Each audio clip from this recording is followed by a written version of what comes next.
spend a day with me in my ghar, guys. Good morning, guys. Welcome to my today's vlog. I am Siddhi Ahire and I am back.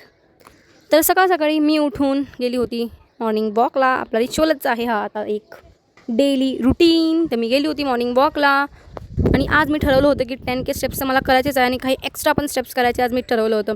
तर morning walk केला मस्तपैकी 1 तास. त्यानंतर घरी आली. घरी आल्यानंतर लेमन वॉटर पिली.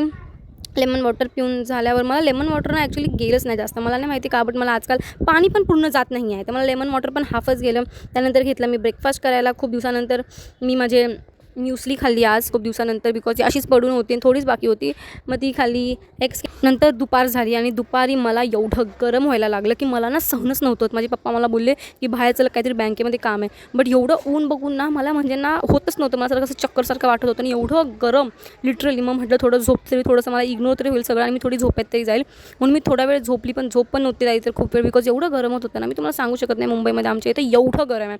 कशी मशी करून मी डोळे लावले. मी थोडा वेळ झोपली. मग जेव्हा 5 वाजले, 5-5:30 वाजले, तेव्हा जाऊन मी उठली. तेव्हा मला थोडं बरं वाटलं, बिकॉज थोडासा गार म्हणजे थोडंसं ऊन वगैरे सगळं गेलं होतं संध्याकाळी 5 वाजता. मग तेव्हा थोडं मला बरं वाटलं. तेव्हा मी उठली. मग तेव्हा पण मला लागली होती खूप भूक. तर विचार केला तर काहीतरी बनवू आणि खाऊ आपणच.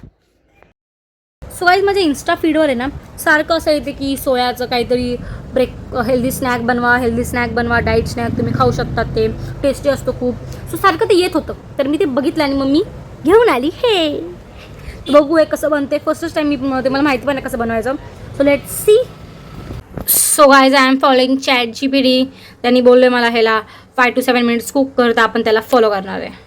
तर जे मसाले वगैरे मला लागणार होते ते मी एकदम नीट काढून घेतले सगळे. बाजूला कांदा वगैरे कापून ठेवला, टमाटर कापून ठेवला. मग नंतर जाऊन ते सगळं मी पॅनमध्ये टाकलं. मग त्याला थोडंसं मिक्स केलं. होप सो मी जे पण बनवते ते चांगलेच बनेल, बिकॉज ॲट दी एंड ते खायचं मलाच आहे. तर काही ह्या प्रकारे दिसतंय आणि मला खूप स्पायसी खायचं म्हणत होतं, सो मी बनवलं आहे. सो बघू याची टेस्ट कशी आहे. तर जे पण बनलं होतं सोयाबीनचं ते चांगलंच बनलं होतं आणि मला ते आवडलं. फक्त थोडं स्पायसी होतं, बट चांगलं बनलं होतं. ते खाऊन झाल्यानंतर मला दिसली सोनपापडी. आणि गाय सोनपापडी इज माय फेवरेट. माझ्या मम्मीची, माझ्या बहिणीची. आम्हाला सोनपापडी ना खूप आवडते. आणि 2 दिवसापासून मी कंट्रोल करत होती का मी ते खाऊ ना, बिकॉज त्यामध्ये शुगर असते. बट मला कंट्रोल नाही झालं. मी शेवटी तो डब्बा घेतलाच, फोडलाच आणि थोडं खाल्लं. यार मी विचार केला, यार ठीक आहे कोणती पण गोष्ट खाल्ल्यामुळे प्रॉब्लेम होते, बट लिमिटमध्ये खाल्ला. आपण 1 पीस खाल्लं तर मला वाटत नाही ते अफेक्ट करतं. आणि एवढं पण मन नाही मारायचं यार, एकच जिंदगी आहे, काय माहिती उद्या आहे की नाही आपण, असा मी विचार केला आणि मी घेतली.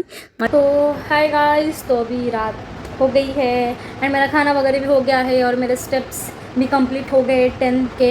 तो अभी मैं जा रही हूँ सोने गाइस. तो मिलते हैं हमारे कल के ब्लॉग में. तब तक के लिए good night guys, sweet dreams, bye bye.